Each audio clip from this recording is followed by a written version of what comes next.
Hello नमस्कार जय हिंद साथियों, सभी को स्वागत है आप सभी का हमारे मनभावना classes Uttar Pradesh YouTube channel पर।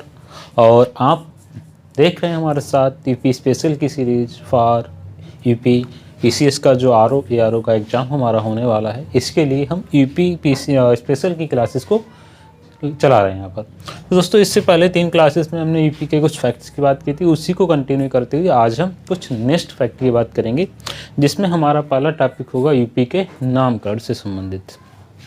तो चलिए दोस्तों, हम देख रहे हैं आरओ यारो के लिए यूपी स्पेशल, जहाँ पर आज हम बात कर रहे हैं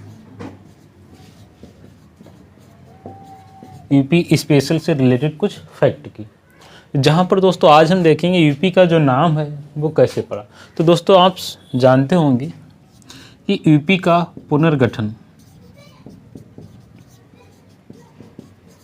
यूपी का जो पुनर्गठन है वो 1 नवंबर 1956 को किया गया। यूपी का पुनर्गठन 1 नवंबर 1956 को किया गया। बात करें दोस्तों इसके नाम की, कि इसका जो यूपी नाम है वो कब पड़ा। इससे पहले आप जानते हैं कि इसको संयुक्त प्रांत बोला जाता था। तो यूपी का जो नाम है दोस्तों वो 24 जनवरी 1950 को उत्तर प्रदेश इसका नाम पड़ता है। दोस्तों 24 जनवरी 1950 को इसका उत्तर प्रदेश नाम पड़ता है, जहाँ पर 24 जनवरी जो डेट है इसी को ध्यान में रखते हुए, चूँकि ये यूपी नाम पड़ा है 24 जनवरी 1950 को, तो इसी का नाम जो है, इसी की डेट को ध्यान रखते हुए दोस्तों 24 जनवरी को उत्तर प्रदेश दिवस मनाया जाता है। दोस्तों यूपी दिवस मनाया जाता है कब? 24 जनवरी को। और ये जो यूपी दिवस मनाने की जो घोषणा हुई थी दोस्तों, वो 2015 में की गई थी। 2015 में यूपी दिवस मनाने की जो घोषणा है वो 2015 में की गई दोस्तों। और इसको पहली बार कब मनाया गया, अगर इसकी बात करें तो पहली बार दोस्तों मनाया गया 2018 में। तो दोस्तों उत्तर प्रदेश के नाम की हम बात कर रहे हैं यहाँ पर। यूपी का जो पुनर्गठन है वो 1 नवंबर 1956 को किया गया, जिसमें 24 जनवरी 1950 को इसका नाम यूपी पड़ा। और इसी उपलक्ष्य में 24 जनवरी को उत्तर प्रदेश दिवस मनाया जाना स्टार्ट हुआ है, जिसकी घोषणा सरकार ने 2015 में की थी और इसको पहली बार 2018 में मनाया गया था दोस्तों। तो दोस्तों अब हम इसके आगे की बात करेंगे, ठीक है। इससे पहले अगर आप नोट करना चाहें तो नोट कर सकते हैं, मैं आपको कुछ टाइम देता हूँ।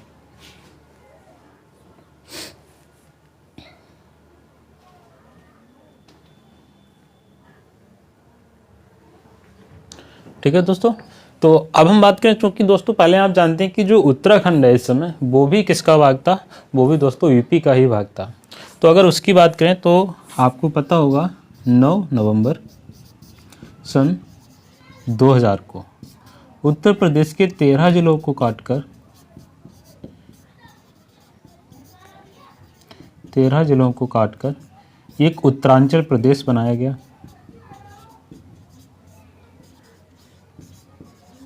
उत्तरांचल प्रदेश बनाएगा दोस्तों। तो 9 नवंबर सन 2000 को उत्तर प्रदेश में से 13 जिलों को निकाल करके और उससे एक नया राज्य बना दिया गया, जिसको उस समय कहा जाता था उत्तरांचल प्रदेश। और दोस्तों इसका जो नाम है वो सन 2007 में इसका नाम जो है वो उत्तराखंड पड़ा। तो उत्तराखंड का जो नाम है दोस्तों वो सन 2007 में पड़ता है। इससे पहले इसको हम उत्तरांचल प्रदेश कहते थे और ये 13 जिलों को काट करके बनाया गया था दोस्तों। तो अब हम इसके आगे की बात करेंगे दोस्तों। हमने यहाँ पर बताया कि यूपी का पुनर्गठन 1 नवंबर 1956 को हुआ, जिसमें 24 जनवरी 1950 को इसका नाम उत्तर प्रदेश पड़ा। और 24 जनवरी को नाम पड़ा, इसलिए 24 जनवरी को उत्तर प्रदेश दिवस मनाते हैं। और इसको मनाया जाना की जो घोषणा की गई वो 2015 में की गई, वो पहली बार ही 2018 में मनाया गया, क्योंकि इसी जो उत्तराखंड है वो उत्तर प्रदेश का ही भाग था। लेकिन उत्तर प्रदेश के 13 जिलों को काट करके 9 नवंबर सन 2000 को उत्तरांचल नाम से एक प्रदेश बनाया गया, जिसका नाम 2007 में उत्तराखंड पड़ा। चलिए आगे हम बात करते हैं कुछ यूपी के नेक्स्ट फैक्ट की।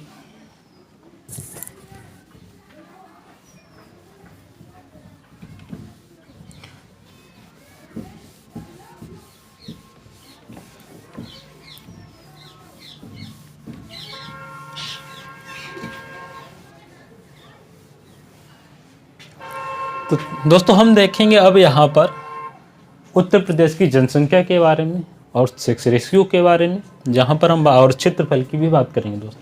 तो दोस्तों आप सभी जानते हैं कि जो हमारा भारत है, भारत का जो क्षेत्रफल है वो आप जानते हैं कितना है, 32,87,263 वर्ग किलोमीटर। ये दोस्तों हमारे कुल भारत का क्षेत्रफल है, जिसमें से दोस्तों अगर हम यूपी के क्षेत्रफल की बात करें, यूपी का क्षेत्रफल तो आप जानते हैं 2,40,928 किलोमीटर वर्ग किलोमीटर। तो दोस्तों हमारा जो उत्तर भारत का पूरा क्षेत्रफल है वो है 32,87,263 वर्ग किलोमीटर, जिसमें से जो उत्तर प्रदेश का क्षेत्रफल है दोस्तों वो है 2,40,928 किलोमीटर स्क्वायर। अगर बात करें दोस्तों ये जो क्षेत्रफल है वो पूरे भारत का कितना है, तो दोस्तों पूरे भारत का ये 7.33% है। यानी पूरे भारत का जो क्षेत्रफल है ये, इसमें से जो ये क्षेत्रफल है वो इस पूरे का 7.33% है, पूरे क्षेत्रफल का भारत। क्योंकि आप जानते हैं क्षेत्रफल की दृष्टि से दोस्तों, क्षेत्रफल में जो सबसे बड़ा राज्य है दोस्तों वो कौन सा है, राजस्थान। पहले स्थान पर आता है राजस्थान और सेकंड पर आता है मध्य प्रदेश, सेकंड पर आता है दोस्तों मध्य प्रदेश, और जो थर्ड पर आता है वो है महाराष्ट्र, और जो चौथा नंबर है वो है दोस्तों हमारे यूपी का। दोस्तों क्षेत्रफल की दृष्टि से हमने बात की, सबसे बड़ा राज्य भारत का वो राजस्थान है, उसके बाद मध्य प्रदेश आता है, मध्य प्रदेश के बाद महाराष्ट्र आता है, महाराष्ट्र के बाद आता है उत्तर प्रदेश। तो उत्तर प्रदेश दोस्तों क्षेत्रफल की दृष्टि से भारत का चौथा सबसे बड़ा राज्य है। ये रही यहाँ पर क्षेत्रफल की बात। अब हम दोस्तों बात करते हैं जनसंख्या की। तो आप सभी जानते हैं कि जो भारत की जनसंख्या है,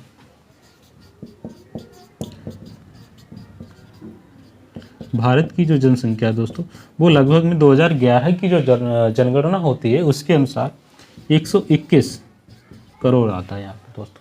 तो भारत की जो जनगणना 2021 की उसके अनुसार जनसंख्या जो है भारत की वो 121 करोड़।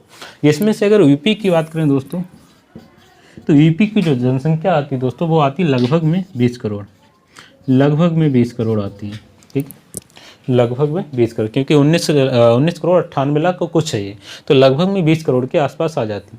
अगर ये बात करें दोस्तों कि जो यूपी की जो जनसंख्या है वो हमारे टोटल भारत की कितने परसेंट है, तो आपको ध्यान रखना है दोस्तों 16.51%। यानी जो टोटल हमारा भारत की जनसंख्या 121 करोड़ है, इसमें से अगर परसेंट में देखा जाए कि यूपी की जनसंख्या है वो परसेंट में पूरे भारत की कितनी है, तो वो है दोस्तों 16.51 करोड़, सॉरी 51%, 16.51% ये पूरे भारत का। जिसमें हमने क्षेत्रफल देखा कि क्षेत्रफल जो है वो 7.33% है, और जिसमें से हम यहाँ पे जनसंख्या देख रहे हैं तो 16.51% है। तो आप नोट कर सकते हैं। मैं आगे बढ़ता हूँ।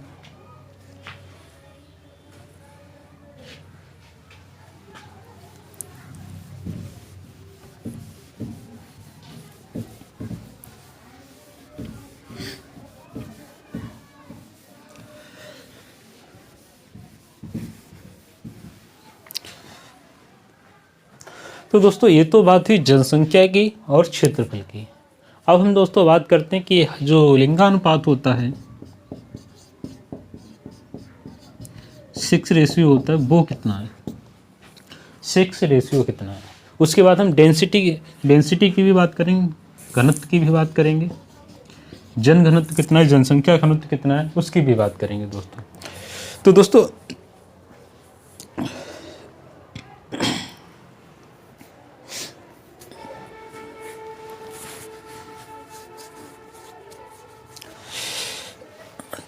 यहाँ पर हम सबसे पहले बात करते हैं कि चलिए घनत्व की बात कर लेते हैं। इसको बोलते हैं डेंसिटी, ठीक है। इसका मतलब ये होता है कि जो 1 वर्ग किलोमीटर का एरिया है इसमें कितने लोग रहते हैं। जनसंख्या घनत्व का मतलब है दोस्तों कि 1 वर्ग किलोमीटर एरिया में प्रति इकाई वर्ग किलोमीटर एरिया में रहने वाले लोगों की संख्या। जहाँ पर दोस्तों अगर बात करें यूपी का जो जन घनत्व है वो है 829 व्यक्ति प्रति किलोमीटर स्क्वायर। यानी जो प्रति किलोमीटर स्क्वायर का एरिया आएगा इसमें 829 व्यक्ति यूपी के क्षेत्रफल के अनुसार बनते हैं। यानी इसका जो जन घनत्व है वो 829 व्यक्ति प्रति वर्ग किलोमीटर आता है। उसके बाद दोस्तों अगर हम बात करें यहाँ पे 6 रेशियो पर आते हैं, तो इसमें दोस्तों हम बात करें कि यहाँ पर जो लिंगानुपात है वो कितना, इसका मतलब होता है दोस्तों कि प्रति 1000 पुरुषों पर महिलाओं की संख्या, प्रति 1000 पुरुषों पर महिलाओं की संख्या की बात करेंगे दोस्तों। तो यहाँ पर दोस्तों अगर हम बात करें तो जो यूपी का जो लिंगानुपात है वो है दोस्तों 912। कितना? 912। इसका मतलब है कि यूपी में अगर देखा जाए अकॉर्डिंग टू द जो सेंसस है 2011 की, इसके अनुसार ठीक है दोस्तों, तो यूपी का जो सेक्स रेशियो है वो है 912। ठीक है, सेक्स रेशियो का मतलब यही होता है कि 1000 पुरुषों पर महिलाओं की संख्या। अब हम बात करें दोस्तों अगर शिशु लिंगानुपात की बात करें कि यूपी का शिशु लिंगानुपात कितना है। शिशु लिंगन, इसका मतलब होता है दोस्तों कि 0 से लेकर के 6 वर्ष तक के लड़कों में लड़कियों की संख्या। तो ये कहाँ से कहाँ तक होता है? 0 से लेकर 6 वर्ष तक के बच्चों की यहाँ पर हम बात करते हैं कि जो टोटल यूपी के जो 0 से लेकर के 6 वर्ष तक के बच्चे हैं, इनमें से 1000 लड़कों पर लड़कियों की संख्या कितनी है, यानी 1000 जो जन्मे शिशु हैं उनमें से 1000 लड़कों पर लड़कियों की संख्या कितनी है। तो यहाँ पर ये दोस्तों आएगा 902। कितना आएगा? 902 आएगा दोस्तों। कितना? 902 आएगा। उसके बाद दोस्तों अगर हम बात करें कि जो अनुसूचित जाति SC है, इसका जो सेक्स रेशियो है वो कितना है, तो दोस्तों ये है 907। और ST का बात करें तो दोस्तों ST का आता है 951। ठीक है दोस्तों, तो SC का 907 है और ST का 951 है, और जो शिशु लिंगानुपात है, चाइल्ड रेशियो है, वो है 902। ठीक है, और ओवरऑल कितना? 912। और घनत्व कितना दोस्तों? 829 व्यक्ति प्रति किलोमीटर स्क्वायर एरिया में। ठीक है दोस्तों, ये रहा कुछ फैक्ट जो कि जनसंख्या और जन घनत्व और सेक्स रेशियो से रिलेटेड है। दोस्तों आप पीछे के जब PYQ देखेंगे, प्रीवियस ईयर के क्वेश्चंस देखेंगे, तो इसमें बहुत सारे क्वेश्चन जनसंख्या से रिलेटेड पूछे गए हैं, जिनको हम आगे के लेक्चर में कवर करने की कोशिश करते हैं। इस लेक्चर में इतना ही। इसके नेक्स्ट वीडियो में हम इसके नेक्स्ट जानकारी देते हैं। तो इसमें थैंक यू।